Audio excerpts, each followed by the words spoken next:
Are you able to listen to me? बेटा आप मुझे सुन पा रहे हो सब लोग? Systems of classification. Yes, ma'am. Was given by Aristotle, divided the plant into herbs, shrubs, trees, animals into those with red blood cells and without red blood cells. तो इस तरह की सिस्टम ऑफ क्लासिफिकेशन एरिस्टोटल ने दी थी।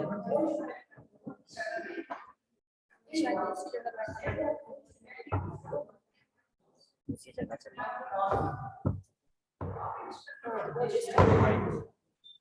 इसको चलते रहने नहीं चलते रहने माइक बंद कर ले और इससे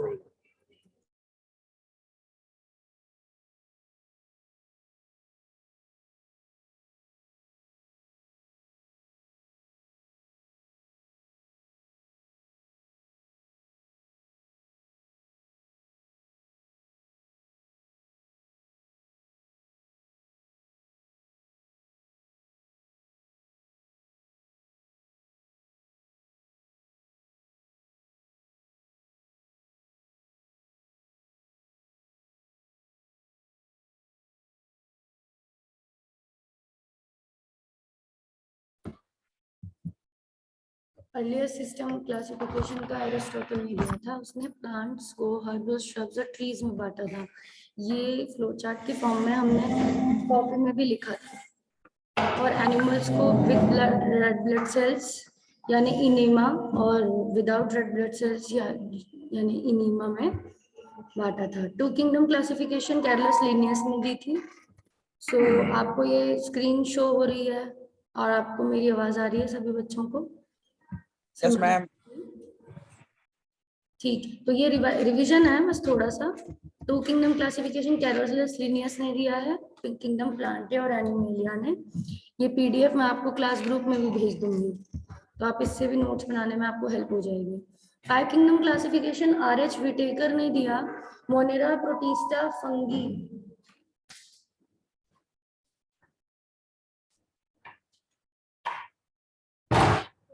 Mainly criteria for classification of organism into 5 kingdoms. तो 5 किंगडम का क्राइटेरिया हमें पता ही है, सेल टाइप और बॉडी ऑर्गेनाइजेशन, न्यूट्रिशन और न्यूक्लियर मेम्ब्रेन। ठीक है, तो इस तरह के हमारे मेन क्राइटेरिया थे। इसके आरएच विटेकर ने 5 किंगडम कौन से दिए थे? मोनेरा, प्रोटिस्टा, फंगी, प्लांट्स और एनिमेलिया। तो ये जिसमें आरएच विटेकर ने फंगी इंट्रोड्यूस किया था और पहले बाकी 4 आ चुके थे। तो किंगडम मोनेरा के कल हमने पॉइंट्स डिस्कस किए थे कल की ऑनलाइन क्लास में, और आज हम दोबारा से एक बार जल्दी से क्विक रिवीजन करके फिर प्रोटिस्टा पे जाएंगे।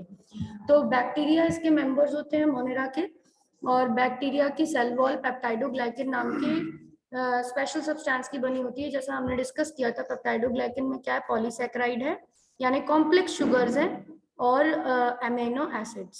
मैंने बोला था अमीनो एसिड किसके मोनोमर्स हैं? प्रोटीन के। तो दीज आर कॉम्प्लेक्स शुगर्स और हेट्रो शुगर्स हैं, क्योंकि इनमें शुगर के मॉलिक्यूल तो हैं ही, साथ में क्या है? Amino acids, amino acids. ठीक है, क्लियर हुआ बेटा? ये कैसे हो गए? Peptidoglycan, this we can say compound which is complex sugar plus amino acid is called this is called as peptidoglycan. Bacteria can have a shape like, कई सारे शेप्स हैं बैक्टीरिया के, जैसे कोकस। ठीक है, कोकस यानी कि क्या होता है? राउंड। कोकस को क्या कहते हैं? राउंड। फिर उसके बाद नेक्स्ट क्या होगा? कोकस के बाद इसमें रॉड शेप है, यानी कि bacillus. Bacillus means rod shape. तो ये कुछ बेसिक शेप्स हैं। ठीक है, आप बेसिक शेप्स पढ़ते हैं जब आप प्राइमरी में पढ़ते हो, तो क्या पढ़ते हो? Square, rectangle, circle. तो ऐसे बैक्टीरिया की 4 बेसिक शेप्स हैं। एक कोकस बोलेंगे तो राउंड शेप, बैसिलस बोलेंगे तो रॉड शेप, कॉमा शेप जो होता है, जो कॉमा की तरह होता है, जैसे हम कॉमा लगाते हैं, कॉमा शेप को क्या बोलते हैं? विब्रियो। क्या बोलते हैं? विब्रियो। और स्पाइरल को क्या बोलते हैं? स्पाइरल शेप है, जैसे आप देखते हो आपकी कॉपीज में स्पाइरल बाइंडिंग होती है, मतलब ट्विस्टेड शेप क्या होगी? स्पाइरल। ठीक है, इसको बोल देंगे स्पाइरिलम। ऐसा बैक्टीरिया जो स्पाइरल शेप होगा उसे स्पाइरिलम बोलते हैं, और स्पाइरल शेप उसकी होती है। उसकी सेल वॉल्स ही इस तरह की होती हैं कि उनकी शेप ऐसी बनी है। रॉड बनी है सिलेंड्रिकल यानी रॉड, राउंड बनी है यानी सर्कल है, कॉमा है यानी कि विब्रियो। ठीक है, तो ये चारों शेप आपको याद रखनी है। क्लियर? ये डायग्राम भी दिया है एनसीईआरटी में, तो आपको बनाने भी है। इज इट क्लियर और not? Yes ma'am. Okay, yes ma'am. ठीक है। आगे देखेंगे बैक्टीरिया हमेशा ऑलमोस्ट सब जगह मिल जाते हैं। बैक्टीरिया के अलग अलग तरह के न्यूट्रिशन भी हैं, फोटोसिंथेटिक, केमोसिंथेटिक ऑटोट्रॉफ्स और हेटरोट्रॉफ्स भी होते हैं बैक्टीरिया। तो ऑलमोस्ट हर जगह मिलने का मतलब है कि वो डिफरेंट डिफरेंट तरह के न्यूट्रिशन भी ले सकते हैं, जिस जगह जो अवेलेबल है वही उसी फूड पे डिपेंड हो सकते हैं। क्लियर हो रहा है?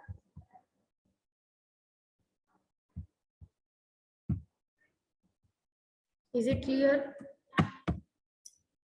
छोटी छोटी सी बातें हैं, आप रिस्पॉन्स करोगे तभी आपको कुछ गेन होगा। सिर्फ पैसिव लिसनर्स बन के नहीं रहना है क्लास में।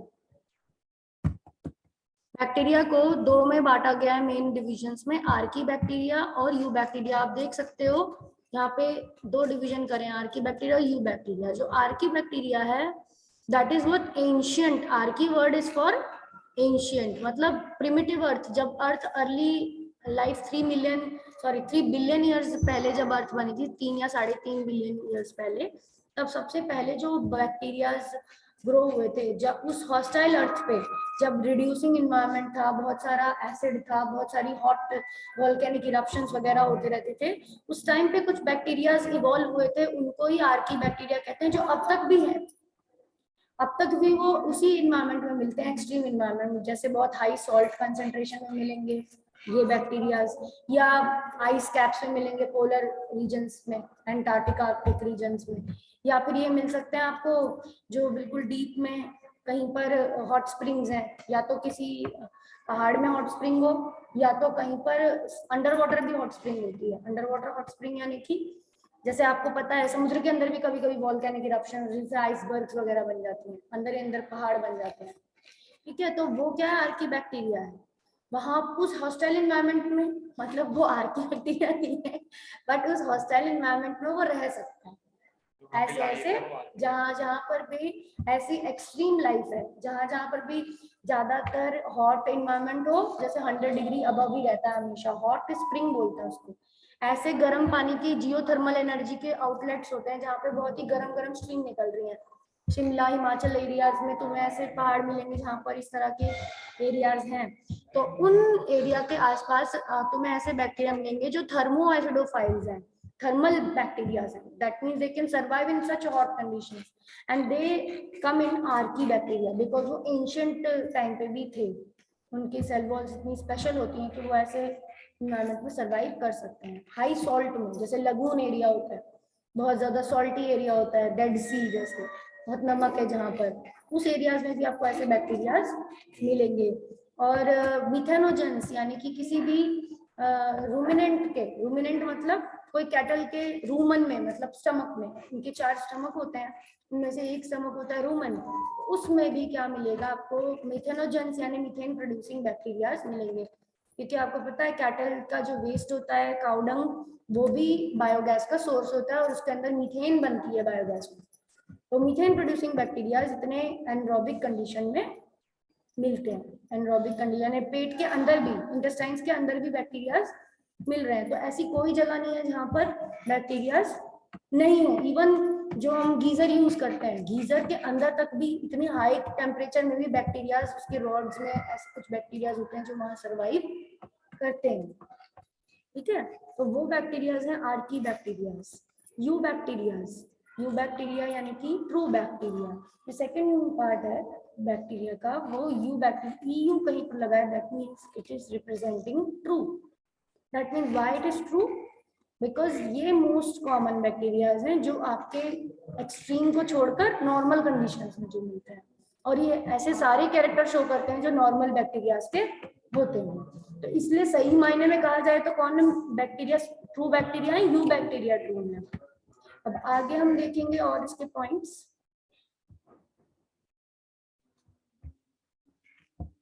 हेलोफाइल्स सॉल्ट लविंग बता दिया, आर्किबैक्टीरिया के ग्रुप है ये। Thermoacidophiles temperature loving hot springs में जो मिलते हैं। मिथेनोजेंस मार्श में मिलेंगे और gut of the ruminant animals, ये मीथेन गैस प्रोड्यूस करते हैं। रूमिनेंट एनिमल्स जो रूमिनेशन करते हैं, जैसे कि जो घास खाते हैं हर्बीवोर्स और वो कटिंग करके च्यूइंग करके वापस लाते हैं फिर अंदर, उनको रूमिनेंट्स बोलते हैं, जैसे कि बफेलो, काऊ, ये सब होते हैं। Photosynthetic autotrophs like cyanobacteria, blue, some like Anabaena, nostoc have specialized cells for nitrogen fixation. ऐसे कुछ बैक्टीरियाज हैं।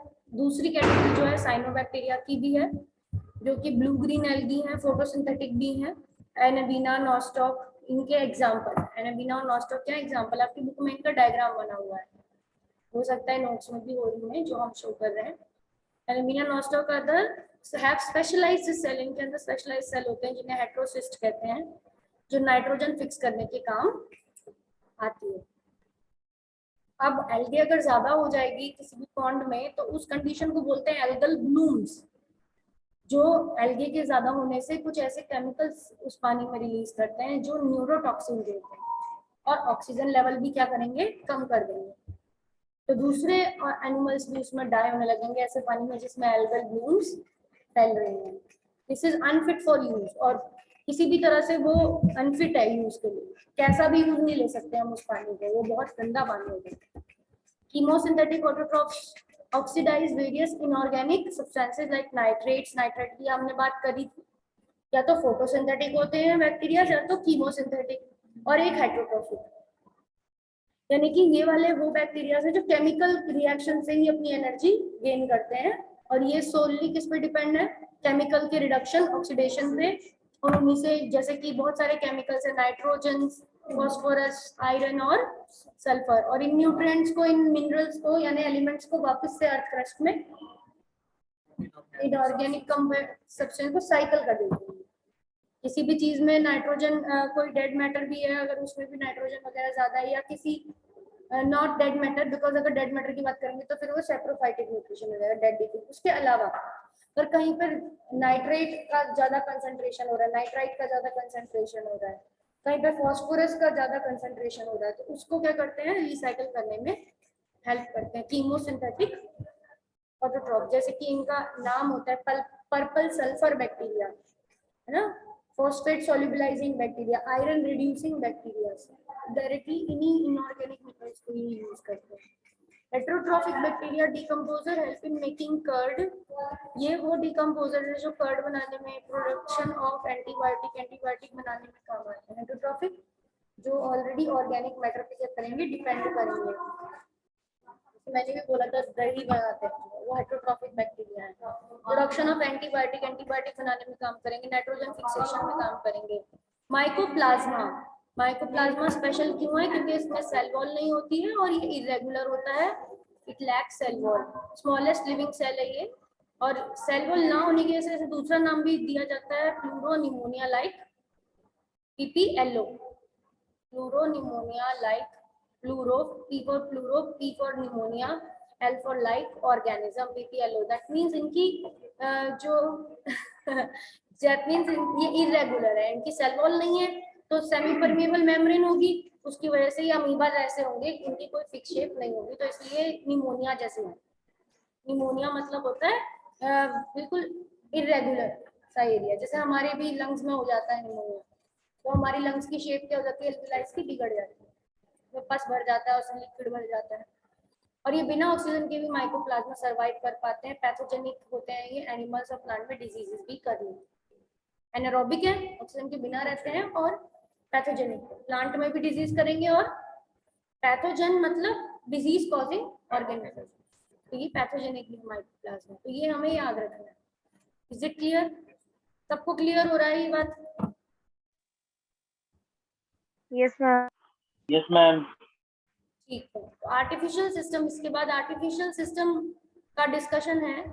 आर्टिफिशियल सिस्टम का पहली बात तो डेफिनेशन क्या है, ऐसा सिस्टम जो सिर्फ फ्यू मॉर्फोलॉजिकल कैरेक्टर्स पे डिपेंड है, ये तो हमने कॉपी में भी लिखा है, ठीक है। और होमोलॉजी इसमें स्टैंडर्ड नहीं होती, 2 और मोर मॉर्फोलॉजिकल फीचर्स पे डिपेंड करता है। होमोलॉजी मतलब different structures but same, different function, क्या बोल रहे हैं, डिफरेंट स्ट्रक्चर्स नहीं होते। होमोलॉजी में होता है same structure but different function, homology में ये होता है स्ट्रक्चर सेम है अंदर का, फंक्शन क्या कर रहे हैं, डिफरेंट। एनालॉगस में होता है वो कि डिफरेंट स्ट्रक्चर्स में सेम फंक्शन, इसके अपोजिट होता है। तो होमोलॉजी इधर नहीं होती, आर्टिफिशियल सिस्टम में होमोलॉजी देखी नहीं जाती, यानी अंदर से काट कर देखा ही नहीं है, ऊपर ऊपर से देखा है, तो सेम स्ट्रक्चर होगी तो उसको कंसिडर नहीं किया है, तो होमोलॉजी नेवर स्टैंडर्ड है। The system does not employ characters like anatomy, cytology, biochemistry, genetics, कुछ भी ये सिस्टम अकाउंट में नहीं लेता आर्टिफिशियल सिस्टम। इससे बेहतर क्या है, नेचुरल सिस्टम। नेचुरल क्लासिफिकेशन ये सब चीजें लेता है। System employ several morphological character, ज्यादा मॉर्फोलॉजिकल मतलब एक्सटर्नल फीचर भी लेता है, तो बहुत सारी लेता है, लिस्ट है उसकी। देन होमोलॉजी देता है, सारे कैरेक्टर में होमोलॉजी देखता है, इंक्लूडिंग मॉर्फोलॉजी भी और एनाटॉमी, मतलब इंटरनल की भी होमोलॉजी देखता है और एक्सटर्नल की भी देखता है। This system give information about both natural relationship and phylogeny. Naturally भी कौन दो ऑर्गेनिज्म ज्यादा रिलेटेड है वो इसको अकाउंट में लेता है। फाइलोजेनेटिकली भी, यानी कि एवोल्यूशन रिलेशनशिप, फाइलोजेनेटी मतलब एवोल्यूशन, कोई किससे एंसेस्टर है, कौन किसका एंसेस्टर कौन है। फाइलोजेनेटिक सिस्टम एंगलर और प्रैंटल ने दिया था। तो ये इन साइंटिस्ट ने क्या किया, फ्लावरिंग प्लांट्स को increasing complexity of their floral morphology, मतलब फ्लावर्स कितने कॉम्प्लेक्स होते गए, पहले सिंपल फ्लावर्स से फ्लावर्स में भी ग्रेडेशन है, कुछ फ्लावर्स बहुत ज्यादा कॉम्प्लेक्स हुए तो उनकी फ्लोरल मॉर्फोलॉजी क्या हुई है, जैसे कि सिंपल फ्लावर और कंपाउंड फ्लावर। सिंपल फ्लावर होते हैं रोज, ठीक है, यूनिसेक्सुअल भी और बाइसेक्सुअल भी सिंपल होते हैं, जिनमें ये 4 सेट्स होते हैं, मतलब सबसे बाहर सेपल्स, देन पेटल्स, देन आपका एंड्रोशियम यानी कि एंथर वाला ग्रुप, और देन कार्पेल। पर ये सिंपल फ्लावर है बट कॉम्प्लेक्स फ्लावर होते हैं, जैसे सनफ्लावर, बहुत सारे टाइनी टाइनी फ्लावर्स होते हैं, इनसाइड उसका जो ब्राउन कलर का अंदर सीड्स जिसमें होते हैं उसमें बहुत सारे छोटे फ्लावर होते हैं, बाहर जो लीफलेट्स होती हैं वो डिस्क फ्लोरेट होती है, डिस्क शेप में आ रही है। ऐसी जो मैरीगोल्ड है ये भी क्या है, कंपाउंड फ्लावर है, कॉम्प्लेक्स फ्लावर है। तो फ्लावर की मॉर्फोलॉजी में क्या हो जाएगी, कॉम्प्लेक्सिटी बढ़ जाएगी, और इसीलिए ये एवोल्यूशन से रिलेटेड है। ये क्यों पॉसिबल हुआ, मॉर्फोलॉजी क्यों कॉम्प्लेक्स हुई, क्योंकि ये किससे रिलेटेड है, एवोल्यूशन से रिलेटेड है। Objections to two kingdom system, 2 kingdom system के क्या ऑब्जेक्शन है, lichen with dual mode, lichen, इसके मतलब ऑब्जेक्शन क्या थे, 2 किंगडम क्यों इतना काम नहीं आ पाया, कामयाब क्यों नहीं, और ड्रॉबैक क्या थे। लाइकन ऐसे मेंबर्स थे जिनका दो मेंबर्स थे जिसमें, क्योंकि वो 2 मेंबर्स साथ में ही रहते थे, एल्गी और fungus. Fungi remain fix but nutrition is saprophytic, fungus तो फिक्स रहती थी बट उसमें न्यूट्रिशन, फंगस का न्यूट्रिशन क्या होता है, saprophytic. No distribution of unicellular and multicellular, no distribution prokaryotic and, इसमें से नीचे के 2 पॉइंट हमने लिखे हैं, लाइकन वाला पॉइंट हमने नहीं लिखा है, तो आप ऐड कर सकते हो जो जो चीजें यहाँ से आती जाएं, मैं भेजूंगी ग्रुप पे पीडीएफ, इसमें से आप ऐड कर लेना जो जो चीजें मिसिंग है। किंगडम प्रोटिस्टा में, अब प्रोटिस्टा सेकंड किंगडम है, मोनेरा के बाद। मोनेरा में हमने पढ़ लिया आर्की बैक्टीरिया जो एक्सट्रीम वाले हैं, एक्सट्रीम कंडीशंस में रहने वाले, सॉल्ट में, हॉट स्प्रिंग्स में, और मिथेनोजन जो रूमिनेंट्स के अंदर रहते हैं, मतलब कैटल्स के इंटेस्टाइन्स के अंदर, क्योंकि वो घास को पूरा डाइजेस्ट करके और गोबर में कन्वर्ट करते हैं जिसमें मीथेन बनाने की एबिलिटी है। तो ऐसे बैक्टीरिया भी रिलीज होते हैं गोबर में जो मीथेनोजेंस होते हैं, methane generating, methanogen, methane generating bacteria है, वो आर्की बैक्टीरिया के मेंबर है। फिर साइनोबैक्टीरिया भी क्या आया, मोनेरा में ही आया साइनोबैक्टीरिया, एनाबीना और नॉस्टॉक, जिनमें वो मीथेन, साइनोबैक्टीरिया नाइट्रोजन फिक्सिंग है, साइनोबैक्टीरिया क्या करती हैं, नाइट्रोजन फिक्सेशन करती हैं। और यू बैक्टीरिया, लास्ट मेंबर कौन है, यू बैक्टीरिया, जो ट्रू बैक्टीरिया है, इनकी 4 शेप्स है, और जिनमें आपके यू बैक्टीरिया के मेंबर्स में हेटेरोट्रॉफिक तरह का हो सकता है जैसे लैक्टोबैसिलस कर्ड बनाने वाला, और पैथोजेनिक हो सकता है जैसे माइकोप्लाज्मा जो आपका इरेगुलर है, जिसको सेल वॉल नहीं पीपीएलओ बोला था, जो माइकोप्लाज्मा। और यू बैक्टीरिया कौन हो सकते हैं, कीमोसिंथेटिक भी, जो नाइट्रेट, फॉस्फेट, सल्फेट इनको रिड्यूस। तो ऐसे पॉइंट वाइज याद रखना है कि हमें अगर मोनेरा लिखने को आ गया तो हमें कौन कौन से पॉइंट रिमेंबर करने हैं और कोई भी मिस नहीं होना चाहिए। शॉर्ट में लिखो पर सारे मेंशन करो। फिर 5 मार्क में आया है। प्रोटिस्टा, किंगडम प्रोटिस्टा क्या है? Comprises of all single called eukaryotes. Single celled eukaryotes होते हैं प्रोटिस्टा में। सिंगल सेल तो है पर यूकैरियोटिक कैसे हैं? इससे पहले वाला क्या था? प्रोकैरियोटिक। मोनेरा क्या था? प्रोकैरियोटिक, ये यूकैरियोटिक है। ये लिंक है प्रोटिस्टा प्लांट और एनिमल्स और फंगी के बीच में। तीनों किंगडम का लिंक है प्रोटिस्टा। तो तीनों किंगडम में आता है? नहीं, इसमें ऐसे ऑर्गेनिज्म रखे गए हैं जो प्लांट लाइक भी हैं, एनिमल लाइक भी हैं और फंगी लाइक भी हैं। तो ये आगे के हायर किंगडम से, क्योंकि प्रोटिस्टा के बाद नेक्स्ट हायर किंगडम क्या है? फंगी। फंगी के बाद नेक्स्ट हायर किंगडम क्या है? प्लांट। और उससे नेक्स्ट हायर क्या है? एनिमल। उनमें जो जो यूनिसेलुलर यूकैरियोटिक थे, फंगस में जो यूनिसेलुलर यूकैरियोटिक थे, प्लांट्स में जो यूनिसेलुलर यूकैरियोटिक थे, एनिमल्स में जो यूनिसेलुलर यूकैरियोटिक थे, और जिनके फीचर्स थोड़े से मतलब मिक्स्ड थे, इस उनको छांट कर किसमें रख दिया? प्रोटिस्टा में। तो एक लिंकिंग किंगडम बन गया ये नेक्स्ट हायर किंगडम के लिए एक लिंक है, मीडियम इंटरमीडिएट है कह सकते हैं। तो इसमें पहले मेंबर जो आ रहे हैं वो आ रहे हैं क्राइसोफाइट्स। इनके अंदर आता है diatoms, golden algae, desmids. Golden algae का दूसरा नाम डेस्मिड्स भी होता है। और डायटम्स। क्राइसोफाइट्स में दो मेन मेंबर हैं, डायटम्स और डेस्मिड्स दोनों, और गोल्डन एल्गीज भी इन्हें बोलते हैं। इनमें गोल्डन कलर का पिगमेंट होगा और ये भी क्या करेंगे? फोटोसिंथेसिस। पिगमेंट है तो श्योरली फोटोसिंथेसिस करेंगे। डिफरेंट डिफरेंट पिगमेंट्स के होते हैं। इवन एल्गीज भी रेड और ब्राउन होती हैं क्योंकि उन्हें इतने मीटर्स, इतने फीट्स नीचे, समुद्र बहुत गहरा है, इतने फीट्स नीचे वो ग्रो होंगी जब ब्राउन और रेड एल्गी। अब अंडर वाटर ओशन देखो तो वहां तक क्या है? वहां तक ग्रीन लाइट नहीं जा पाती, ब्लू लाइट नहीं जाती, वहां पर दूसरे रेडिएशन नहीं, सनलाइट जाएगी, उसकी कुछ वेवलेंथ जा पाएंगी जो बहुत डीप में जाएंगे। उन वेवलेंथ को कैप्चर करने के लिए रेड और ब्राउन पिगमेंट ही अवेलेबल होगा। जो ऊपर ऊपर होता है लैंड पे, उस पे ग्रीन पिगमेंट ज्यादा चलता है। ठीक है, तो बिल्कुल टॉप पे रहता है, और जो बहुत डीप में रहता है उसको डिफरेंट वेवलेंथ लेने के लिए वो दूसरे पिगमेंट के हिसाब से अलग कलर डिपेंड, ताकि वो डीप में भी लाइट को एब्जॉर्ब कर सके। तो ऐसे ही गोल्डन एल्गीज हैं और ये फोटोसिंथेटिक होती हैं, और ये कौन से हैबिटेट में मिलेंगी? मैरीन हैबिटेट, यानी सॉल्ट वाटर में, ओशंस में, सीज में ये मिलेंगे। माइक्रोस्कोपिक प्लैंक्टन्स इनमें आते हैं, ऐसे प्लांट लाइक ऑर्गेनिजम्स। माइक्रोस्कोपिक है तो प्रोटिस्टी, जो फ्लोट भी कर सकते हैं। प्लैंक्टन मतलब स्पेशली फ्लोटिंग के लिए, पैसिवली फ्लोट करते हैं। फ्लैजिला वगैरह कुछ नहीं होता, बस जहां पानी जा रहा है वहीं पे ही उसके साथ साथ फ्लोट करते रहेंगे। अगर कोई एक्टिवली फ्लोट करता है तो वो स्ट्रीम के अगेंस्ट भी कर सकता है, पर पैसिवली करेगा उसके साथ साथ ही जाएगा। इनमें कोई फ्लैजिला तो होता नहीं है, फ्लैजिला वाले कर सकता है। फ्लैजिला मतलब एक प्रोटीन का पूरा एक रिबन जैसा स्ट्रक्चर, जिसको वो जब ऐसे वेव लाइक मोशन करेगा तो उसके प्रेशर से वो आगे आगे बढ़ता है। ठीक है, मोटर जैसी फिट होती है उसमें। जैसे फ्लैजिला रोटेट करता है तो वो जो ऑर्गेनिज्म है जिसके पास फ्लैजिला है वो आगे मूव करता है, फ्लैजिला के मोशन से मूवमेंट होती है उसकी। तो ऐसा इनमें नहीं होता, प्लैंक्टन में पैसिव मूवमेंट होता है, फ्लैजिला नहीं होता। बैक्टीरियाज में होता है फ्लैजिला। ठीक है, जैसे अमीबा, सीडोमोनास मूव करता है, तो उसमें फ्लैजिला नहीं है। फ्लैजिला पूरा थ्रेड जैसा होता है, लंबा। तो कुछ इसमें होगा प्रोटिस्ट में, जैसे आगे आएगा यूग्लिना, ट्रैपेनोसोमा, कुछ ऐसे प्रोटिस्ट जिनमें फ्लैजिला भी है, पर इनमें नहीं है। क्राइसोफाइट्स में फ्लैजिला नहीं है। चीप प्रोड्यूसर्स हैं ओशन के ये, यानी कि लाइट से CO2 को फिक्स करके फूड बनाते हैं। चीप प्रोड्यूसर मतलब इनके ऊपर कंज्यूमर्स डिपेंड होंगे।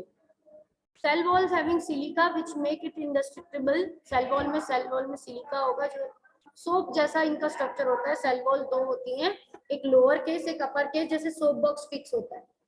सोप बॉक्स होता है ना, एक लोअर जिसमें सोप रखते हैं और ऊपर से ढक्कन लगाते हैं, इस टाइप का इनका स्ट्रक्चर होता है। दो उनके वो सेल वॉल्स। और जब ये डेड होने के बाद अर्थ पे इकट्ठे हो जाते हैं तो डायटोमिशियस अर्थ यानी ग्रिटी सॉइल ये बना देते हैं। उस सॉइल को जब तोड़ तोड़ के लाया जाता है तो पॉलिश करने में, फिल्ट्रेशन करने में, फिल्टर्स बनाने में काम आता है। यहाँ तक क्लियर हुआ डायटम्स का सब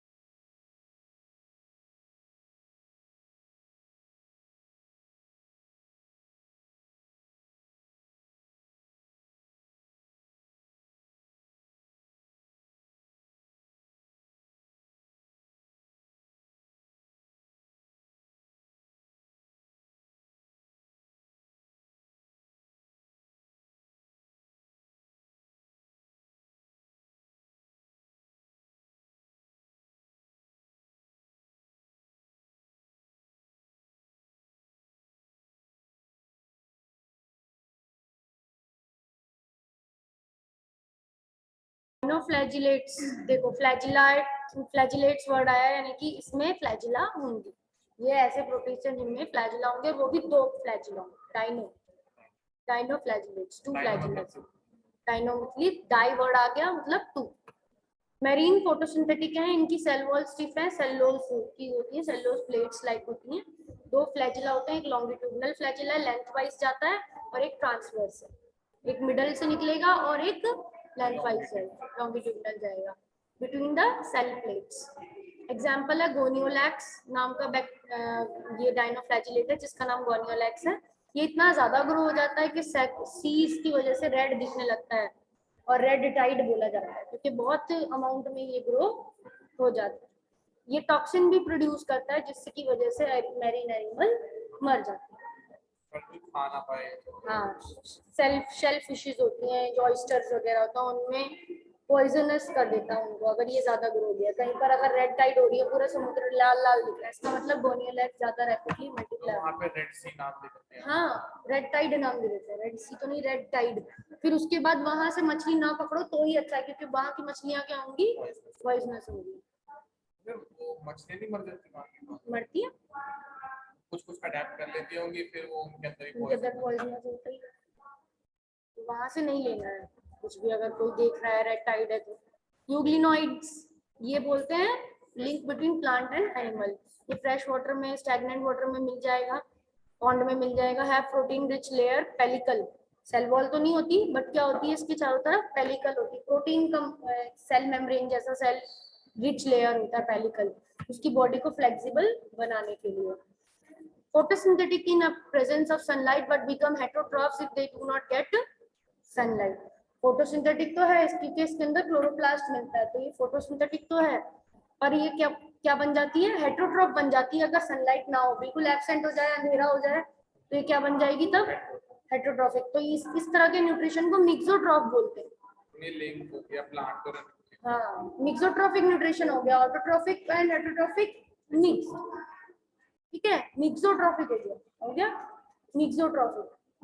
both autotrophic in presence of sunlight, heterotrophic in absence of sunlight. Example euglena हो गया, स्लाइम मोल्ड्स। अब फोर्थ कैटेगरी के फंगस लाइक प्रोटिस्ट। तो पहले थे गोल्डन एल्गीज और डाइनोफ्लैजिलेट्स, क्या है क्योंकि उन दोनों में पिगमेंट है तो वो प्लांट लाइक है। यूग्लिना लिंक है प्लांट और एनिमल्स का, ये फंगस लाइक है स्लाइम मोल्ड्स, क्योंकि मोल्ड्स वर्ड आ रहा है, ब्रेड मोल्ड जैसे फंगस ही तो होता है ब्रेड मोल्ड, राइजोपस। तो सेप्रोफाइटिक प्रोटिस्ट उसका एग्जांपल हो गए, under suitable condition forms an aggregate like Plasmodium. मैंने बताया था कि वैसे तो ये स्लाइम मोल्ड्स का स्ट्रक्चर अमीबा लाइक ही होता है, बट जब इसको रिप्रोड्यूस करना होता है, अनफेवरेबल कंडीशन इसके पास आती है, under the not unfavourable suitable conditions, जब इसे रिप्रोड्यूस करना होता है तो बहुत सारे ऐसे अमीबा जुड़कर एक दूसरे से आपस में जुड़कर इरेगुलर पॉइंट पे और ऐसे सिलेंड्रिकल सा स्ट्रक्चर बनाकर एक ऐसा स्ट्रक्चर बनाते हैं जिसमें ऐसे रॉड शेप का पूरा, और ये बल्ब जैसा ऊपर स्पोर बनाने के लिए होता है। बहुत सारे अमीबा जुड़ जाते हैं और ऐसे प्लाज्मोडियम, जैसे कि हमने फंगस जैसा स्पोर फॉर्मेशन नहीं पढ़ा, ऐसा बना लेते, ऐसा बना लेते हैं। इसमें से रिप्रोड्यूस होता है, जब ये बॉल से टूटती है, इसके बहुत सारे ये स्लाइम मोल्ड्स अलग होते हैं, तो वो, और ये खासकर ऐसा स्ट्रक्चर जो प्लाज्मोडियम, इस स्ट्रक्चर को प्लाज्मोडियम बोला जाता है। और ऐसा स्ट्रक्चर खासकर twigs, dead decaying twigs, leaves, would के पीछे बनता है। कभी हम उठाकर देखें फ्लोर पे से कोई गिरा हुआ पत्ता, डेड लकड़ी, तो उसके पीछे हमें इस तरह का प्लाज्मोडियल स्ट्रक्चर दिखेगा। अनफेवरेबल कंडीशन में प्लाज्मोडियम डिफरेंशिएट हो जाता है और फ्रूटिंग बॉडी बनाकर स्पोर्स बना लेता है टिप्स पे, जैसे अभी बताया, ये फ्रूटिंग बॉडी है इसकी, जो बॉल जैसी स्ट्रक्चर है, ये क्या है, फ्रूटिंग बॉडी। और यहाँ से स्पोर्स, छोटे छोटे से स्पोर्स क्या करेगा, रिलीज कर लेगा, तो फंगस जैसी रिप्रोडक्शन हो गई इसकी।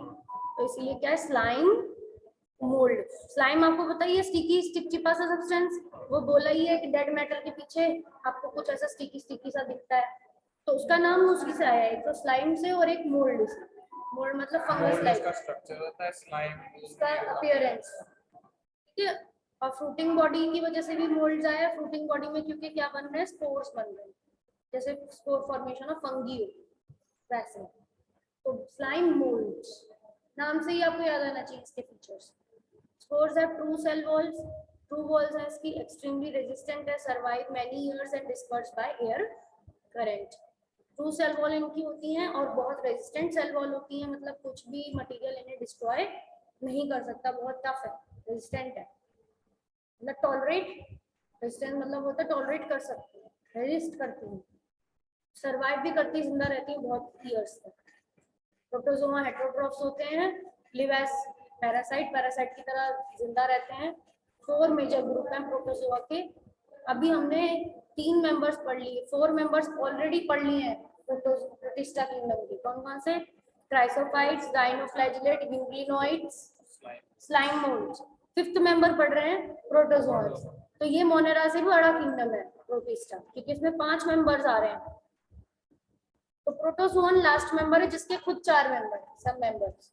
कभी कभी 3 मार्क्स में या 2 मार्क्स में सिर्फ प्रोटोजोआ पूछा जाता है कि give a short account on protozoa. तो आपको प्रोटोजोआंस बहुत आराम से ध्यान से पढ़ने हैं। प्रोटोजोआन में सबसे पहला पॉइंट लिखेंगे, दीज आर हेटेरोट्रॉफ्स, ये हेटेरोट्रॉफ्स हैं, एंड लिव एज पैरासाइट, ये पैरासाइट की तरह रहते हैं।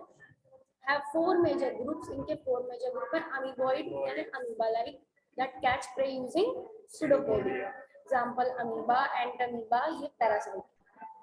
अमीबा तो फ्री लिविंग होती है, एंटामीबा पैरासाइट। फ्लैजिलेटेड प्रोटोजोआ भी होते हैं जिनमें फ्लैजिला होगा। फ्लैजिला वही पता था, मूवमेंट के लिए प्रोटीन थ्रेड जैसा स्ट्रक्चर जो कि मूवमेंट में करवाए। अगर इनमें होगा प्रोटोजोआ में, तो प्रोटोजोआ में क्या करवाएगा? मूवमेंट करवाएगा। सीलिएटेड, चारों तरफ क्या होंगे? पैरामीशियम देखा होगा, पूरी तरफ क्या होंगे? बाल बाल से सीलिया सीलिया सीलिया। अगर ये फ्लैजिला कॉन्ट्रैक्ट में आता है तो स्लीपिंग डिजीज होता है। फ्लैजिला के कॉन्टैक्ट में नहीं, पूरा ट्राइकोनोसोमा अगर अंदर आ गया तो। फ्लैजिलेटेड वाले बहुत ज्यादा स्लीपिंग सिकनेस करने वाले ऑर्गेनिजम्स होते हैं, ट्राइकोनोसोमा। मतलब ये अगर पैथोजन हमारे अंदर तो स्लीपिंग सिकनेस हो जाती है, नर्वस सिस्टम को स्लो डाउन करके स्लीप लाता है। सीलिएटेड है cilia to move food into gullet, gullet उसका माउथ जैसा स्ट्रक्चर होता है जिसमें वो फूड को स्वीप करता है सीलिया की मूवमेंट से, और ये मूवमेंट में भी हेल्प करते हैं पैरामीशियम को, है ना। जो स्लीपर शेप ऑर्गेनिज्म है उसके चारों तरफ वो छोटे छोटे से हेयर्स जैसे तरफ, उसको बोलते हैं सीलिएटेड प्रोटोजोआ पैरामीशियम। स्पोरोजोन्स के infected spore like stage life cycle, example Plasmodium which cause malaria. Clear हो रहा है बच्चों? स्पोरोजोन्स आपका लास्ट वाला है जो मल्टीपल फिजन में आप पढ़ते थे, प्लाज्मोडियम, तो वो स्पोरोजोन का मेंबर है। अभी हम कुछ आपको प्रोटोजोआ के वो दिखाते हैं लाइव वीडियो, जिससे आप उसको और कनेक्ट कर पाओगे, बिकॉज यहाँ पर आपने पढ़ लिया प्रोटिस्टा के मेंबर्स। हम देखते हैं,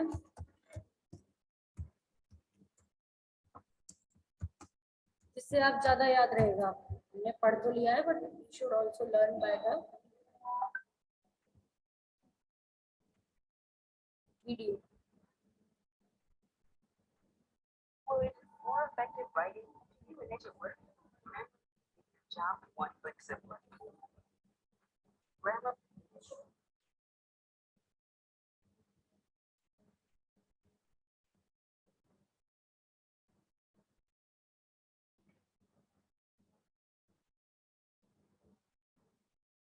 बॉन्ड्स में दिखा रहे हैं ये,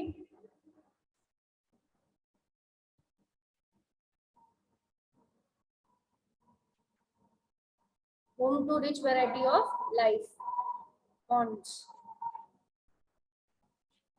but bonds conceal a secret। इनके अंदर क्या होते हैं?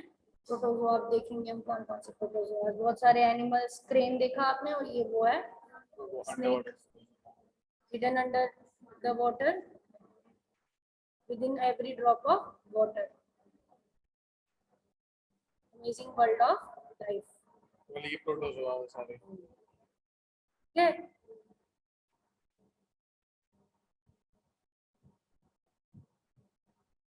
sleeper safe organisms, it is beautiful। ये फ्लैजिला है क्या फिर से ये तो ये वाला फ्लैजिला नहीं है, ये कुछ इंसेक्ट्स में।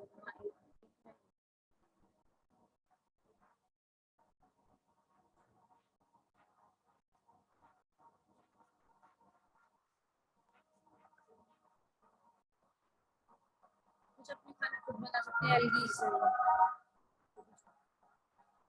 तो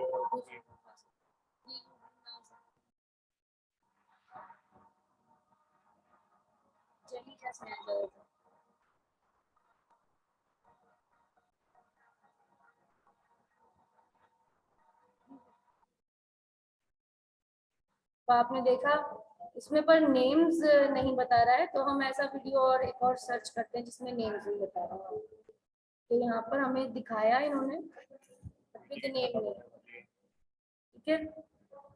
आप खुद भी सर्च कर सकते हो उसको, ठीक है।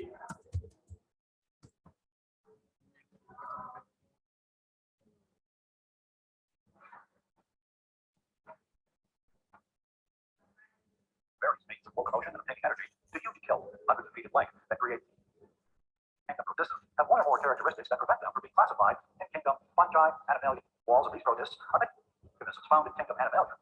These single-celled protists aren't classified as animals simply because, by definition, animals are multi. In kingdom protista, the algae of kingdom protista are autotrophs.